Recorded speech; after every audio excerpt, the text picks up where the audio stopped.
Have you ever thought that your delicious leftover meal could be a health hazard? We've all done it. We pop last night's dinner in the microwave, assuming it's perfectly safe. But what if I told you that 5 common foods, from your favorite rice dish to that leftover chicken, can become toxic when reheated? In this video, we're diving deep into the science behind why these foods turn dangerous and how you can avoid getting sick. Stick around until the end, because we're not just telling you what not to do. We're giving you the exact, safe steps to handle your leftovers and keep your family healthy. You won't want to miss the simple tricks that could save you from a nasty case of food poisoning. Before we begin, I would appreciate it if you like this video. You can help me continue to share the valuable lessons of old age. If you haven't subscribed yet, I recommend you subscribe and turn on the bell so you don't miss any videos. If you like this video, please comment number 1. If you don't like it, comment number 0 to let me know, so I can make a better video for you. Now let's get started. 1. Rice. The hidden danger of Bacillus cereus. While rice seems like a harmless pantry staple, the danger with reheating it is a silent, microscopic threat, the bacterium Bacillus cereus. This isn't a simple case of food spoilage. It's a matter of bacterial resilience and toxin production. Uncooked rice grains frequently harbor dormant spores of Bacillus cereus. These spores are incredibly tough and can easily survive the high temperatures of the initial cooking process. The real problem begins after the rice is cooked. When rice is left out at room temperature for an extended period, these surviving spores wake up and germinate, transforming into active bacteria. These bacteria then multiply rapidly, especially in the warm, moist environment of cooling rice. The critical danger isn't the bacteria themselves, but the toxins they produce. These toxins are heat-resistant, which means that even if you reheat the rice to a steaming hot temperature, the toxins will not be destroyed. Ingesting these heat-stable toxins can lead to a specific type of food poisoning known as fried rice syndrome. This name highlights how common this issue is with reheated takeaway meals. The symptoms, which typically appear within 1 to 5 hours, are unpleasant and include vomiting and diarrhea. In some cases, the illness can be quite severe, particularly for vulnerable individuals like young children, the elderly, or those with compromised immune systems. To mitigate the risk and ensure safety, rapid cooling is paramount. The key to preventing spore germination is to get the rice out of the danger zone as quickly as possible. After cooking, spread the rice on a shallow tray or plate to help it cool down rapidly. This should be done within 1 hour. Prompt refrigeration. Once cooled, transfer the rice to an airtight container and store it in the refrigerator. This halts bacterial growth. Strict time limits. Leftover rice should be consumed within 24 hours of being cooked. Beyond this period, the risk of toxin accumulation increases significantly. Thorough reheating. When you do reheat the rice, it must be heated uniformly and thoroughly to a piping hot temperature. This helps to kill any remaining bacteria, even though it won't neutralize the pre-existing toxins. 2. Chicken and other meats. A double whammy of protein degradation and bacterial contamination. Reheating chicken is a common practice, but it's one that requires careful attention due to a dual threat: changes in protein structure and the potential for bacterial proliferation. Chicken, in particular, has a dense protein structure. When it is cooked for the first time, this structure denatures, making it tender and digestible. However, when you reheat it, especially at high temperatures or multiple times, the protein structure can change again, leading to a breakdown that makes the meat tough, dry, and harder for your digestive system to process. This can lead to digestive discomfort, bloating, or even stomach cramps. The more significant danger, however, is bacterial contamination. Poultry is a common carrier of pathogenic bacteria like Salmonella and Campylobacter. These bacteria are typically eliminated during the initial cooking process if the meat reaches the safe internal temperature of 165 degrees Fahrenheit 75 degrees Celsius. The risk lies in improper handling after cooking. If cooked chicken is left in the danger zone, the temperature range between 40 degrees Fahrenheit and 140 degrees Fahrenheit, where bacteria multiply most rapidly, for too long, these harmful microbes can reproduce to dangerous levels. Reheating the chicken to a lukewarm temperature will not be sufficient to kill all of these bacteria, which can lead to severe foodborne illnesses with symptoms like fever, vomiting, and diarrhea. To mitigate the risk and ensure safety, one and done, The safest practice is to avoid reheating chicken more than once. The more times you heat and cool the meat, the greater the risk of bacterial growth and the more the protein quality degrades. Verify internal temperature. When reheating, use a food thermometer to ensure the thickest part of the chicken reaches a minimum internal temperature of 165 degrees Fahrenheit 75 degrees Celsius. This is the only way to be certain that any lingering bacteria have been killed. Proper storage. Promptly refrigerate leftover chicken within 2 hours of cooking. Store it in a sealed container to prevent cross-contamination. Consider alternative reheating methods. Reheating on the stovetop or in the oven is often more effective at achieving a uniform, safe temperature than a microwave, which can sometimes leave cold spots where bacteria can survive. 3. Spinach and other leafy greens. The nitrate to nitrite transformation. Spinach, kale, celery, and other leafy greens are nutritional powerhouses, rich in vitamins, minerals, and dietary nitrates. While nitrates are naturally occurring and generally harmless, they can undergo a chemical transformation when exposed to certain conditions, specifically repeated heating and cooling. Bacteria present in the food can convert these nitrates into nitrites. While nitrites themselves are not acutely toxic, they can be further converted into nitrosamines, compounds that have been linked to an increased risk of cancer. The concern with these compounds is cumulative exposure. While a single instance of reheating is unlikely to cause harm, a consistent pattern of consuming reheated greens can contribute to a higher dietary intake of these potentially harmful substances. The issue is more pronounced in pre-prepared baby food containing vegetables like carrots or spinach, where repeated heating can significantly increase nitrite levels, posing a greater risk to infants. To mitigate the risk and ensure safety, fresh is best. The safest and most nutritious way to consume leafy greens is to prepare and eat them immediately after cooking. This avoids the conditions that promote the nitrate to nitrite conversion. Embrace the cold. If you have cooked leftover greens, the best way to enjoy them is without reheating. For example, cold cooked spinach can be mixed into a cold pasta salad, and cooked celery can be added to a cold soup or stew. Don't reheat a dish with greens. If a dish contains a small amount of greens, like a stir-fry or curry, the risk is minimal. However, for dishes where leafy greens are the main ingredient, such as creamed spinach or a side of wilted kale, it is best to avoid reheating altogether. If reheating is necessary, do so gently and only once, and ensure the dish is heated thoroughly and consumed immediately. 4. Mushrooms. Nutritional value and reheating risks. Mushrooms are a nutritional powerhouse, celebrated for their unique flavor, diverse textures, and health benefits. They are low in calories, rich in dietary fiber, and packed with essential nutrients such as B vitamins, riboflavin, niacin, and pantothenic acid, selenium, potassium, copper, and vitamin D, particularly in varieties exposed to UV light.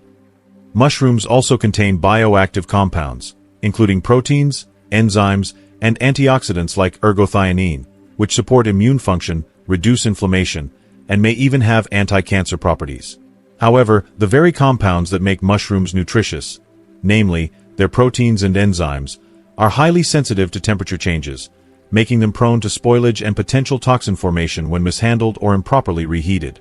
Risks of reheating mushrooms: when mushrooms are cooked, their cellular structure breaks down, releasing moisture and altering their chemical composition. The proteins and enzymes in mushrooms are particularly sensitive to heat, and reheating can cause these compounds to degrade further. This degradation can lead to the formation of harmful byproducts or toxins, which may cause digestive issues ranging from mild symptoms like bloating, nausea, or stomach cramps to more severe cases of food poisoning, including vomiting or diarrhea. Additionally, mushrooms are highly perishable and can serve as a breeding ground for bacteria or molds if not stored properly after cooking. Reheating, especially multiple times or at inadequate temperatures, can exacerbate these risks by promoting bacterial growth, e.g., Clostridium perfringens or Bacillus cereus, or accelerating chemical changes in the mushroom's composition. Certain mushroom varieties, such as cremini, shiitake, oyster, or wild types like morels or chanterelles, may be more susceptible to these issues due to their unique enzyme profiles or higher water content. For example, wild mushrooms often have more delicate structures and can spoil faster than cultivated varieties, increasing the need for careful handling. Safe handling and consumption guidelines for mushrooms. To enjoy mushrooms safely while preserving their flavor and nutritional benefits, follow these detailed recommendations. Consume immediately after cooking. For the best taste, texture, and safety, eat mushrooms as soon as they are cooked. Freshly prepared mushrooms retain their umami flavor, firm texture, and nutritional integrity, minimizing the risk of protein breakdown or bacterial contamination.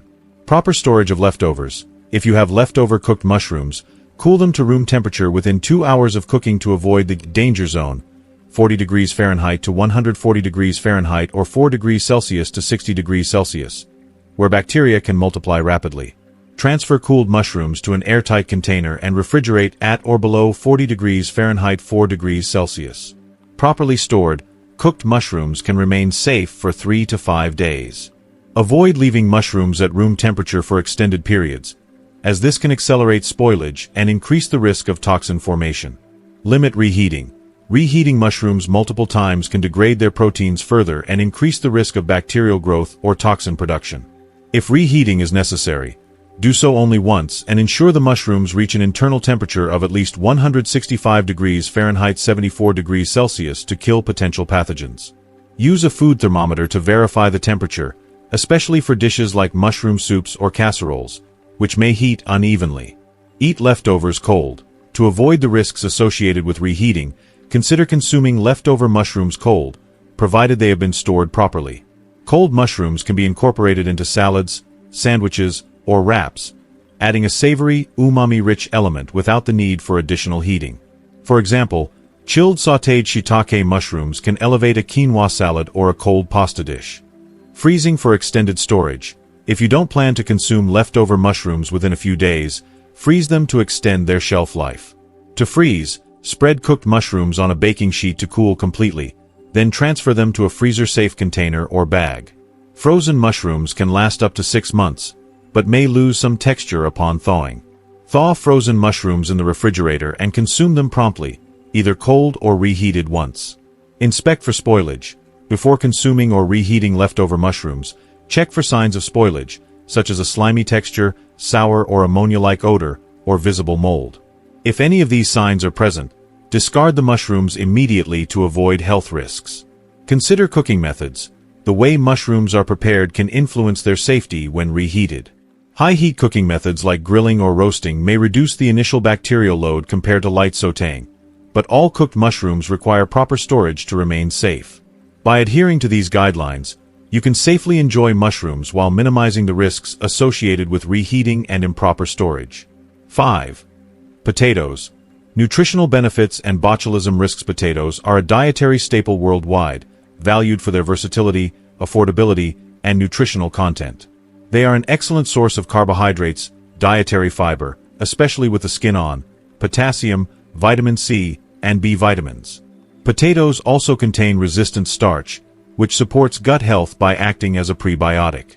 However, when cooked potatoes are mishandled, particularly if left at room temperature for too long, they can become a breeding ground for Clostridium botulinum, the bacterium responsible for botulism, a rare but potentially life-threatening form of food poisoning. Risks of reheating potatoes. Clostridium botulinum thrives in low-oxygen, anaerobic environments, such as those created when cooked potatoes are wrapped in foil or stored in airtight containers at room temperature. This is particularly true for baked potatoes, where foil wrapping traps moisture and creates an ideal environment for bacterial growth. The spores of Clostridium botulinum are heat-resistant and can survive typical cooking temperatures. If cooked potatoes are left in the danger zone, 40 degrees Fahrenheit to 140 degrees Fahrenheit or 4 degrees Celsius to 60 degrees Celsius, for more than 2 hours, the bacteria can multiply and produce botulinum toxin, a potent neurotoxin that can cause symptoms ranging from nausea and vomiting to severe neurological effects, including muscle paralysis and respiratory failure. Even reheating potatoes may not eliminate the botulinum toxin, as it is heat-stable and can persist at temperatures below 185 degrees Fahrenheit 85 degrees Celsius for extended periods. This makes improper storage of cooked potatoes a significant risk, particularly for dishes like baked potatoes, mashed potatoes, or potato salads left out during gatherings.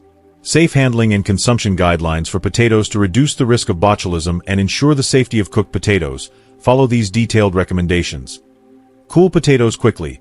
After cooking, cool potatoes to room temperature within 2 hours to prevent bacterial growth. To speed up cooling, spread potatoes out on a tray or cut them into smaller pieces before transferring to shallow, airtight containers for refrigeration. Store potatoes at or below 40 degrees Fahrenheit 4 degrees Celsius to inhibit the growth of Clostridium botulinum and other pathogens. Reheat thoroughly. When reheating potatoes, ensure they reach an internal temperature of at least 165 degrees Fahrenheit 74 degrees Celsius throughout to kill most bacteria, though this may not destroy botulinum toxin. Use a food thermometer to verify the temperature, especially for dense dishes like mashed potatoes or potato casseroles. Stir or rotate the food during reheating, particularly in a microwave, to eliminate cold spots where bacteria could survive. Consume within a short time frame. Refrigerated cooked potatoes should be consumed within 1 to 2 days to minimize the risk of bacterial growth. If you don't plan to eat them within this period, freeze them instead. To freeze, cool potatoes completely, portion them into freezer-safe containers or bags, and store for up to 6 months. Thaw frozen potatoes in the refrigerator and reheat only once to the recommended temperature. Avoid foil wrapping for storage. Baked potatoes wrapped in foil are particularly risky if left at room temperature, as the foil creates an anaerobic environment conducive to Clostridium botulinum growth. If you bake potatoes in foil, remove the foil after cooking to allow proper cooling and store them in the refrigerator promptly. Inspect for spoilage. Before consuming or reheating leftover potatoes, check for signs of spoilage, such as an off odor, e.g., sour or musty, sliminess, or visible mold. If any of these signs are present, discard the potatoes immediately. Be cautious with potato salads, as creamy dressings can mask spoilage odors. Special considerations for potato dishes. Dishes like potato salads or mashed potatoes with added ingredients, e.g., dairy, mayonnaise, or meats, are even more perishable and should be refrigerated promptly. These dishes should not be left out for more than 1 hour in warm conditions, above 90 degrees Fahrenheit or 32 degrees Celsius. By following these guidelines, you can safely enjoy potatoes while minimizing the risk of botulism and other foodborne illnesses. General reheating guidelines for food safety. To ensure the safety of mushrooms, potatoes, and other perishable foods, follow these comprehensive reheating and storage practices. Cool quickly to prevent bacterial growth. Cooked food should not remain at room temperature, in the danger zone of 40 degrees Fahrenheit to 140 degrees Fahrenheit or 4 degrees Celsius to 60 degrees Celsius, for more than 2 hours, or 1 hour if the ambient temperature exceeds 90 degrees Fahrenheit 32 degrees Celsius. To cool food rapidly, divide large portions into smaller, shallow containers to increase surface area and promote faster heat dissipation. Refrigerate promptly at or below 40 degrees Fahrenheit 4 degrees Celsius to inhibit bacterial growth. Reheat thoroughly to kill pathogens. Reheating is not just about warming food, it's about ensuring it reaches a safe internal temperature to eliminate potential bacteria. Heat food to at least 165 degrees Fahrenheit 74 degrees Celsius throughout, using a food thermometer to confirm. For microwaved foods, stir and rotate during heating to eliminate cold spots where bacteria could survive. Cover food loosely to retain moisture while allowing steam to escape, reducing the risk of uneven heating. Limit reheating to once. Repeatedly heating and cooling food increases the risk of bacterial growth, toxin formation, and nutrient degradation. To minimize these risks, reheat only the portion you plan to consume and store the remainder separately. Avoid reheating large batches multiple times, as each cycle increases the time food spends in the danger zone. Use proper storage techniques. Store leftovers in airtight containers to prevent contamination and maintain quality. Label containers with the date to track storage time. For longer-term storage, consider freezing food to extend its shelf life while preserving safety. Monitor storage times. Most cooked foods, including mushrooms and potatoes, are safe in the refrigerator for 3 to 5 days, depending on the dish. High-risk foods, e.g., those with dairy or protein, should be consumed within 1 to 2 days. Freezing is a safe option for longer storage, but always thaw frozen foods in the refrigerator to avoid temperature abuse. Practice good hygiene. Wash hands, utensils, and surfaces thoroughly before and after handling food to prevent cross-contamination. Use clean containers for storage and avoid mixing old and new batches of leftovers. By adhering to these general guidelines, you can reduce the risk of foodborne illness and maintain the quality of your meals. Always prioritize proper cooling, storage, and reheating practices to ensure safety, especially for high-risk foods like mushrooms and potatoes. So, there you have it. The simple act of reheating food can have hidden dangers, from harmful bacteria in rice and potatoes to toxins in leafy greens and mushrooms. Now that we've shed light on these kitchen secrets, we want to hear from you. What's one thing you've learned from this video that you'll change in your kitchen habits? Let us know in the comments below. If you like this video, please leave a comment below, and don't forget to like, share, and subscribe to our YouTube channel for more essential tips to keep you healthy and safe.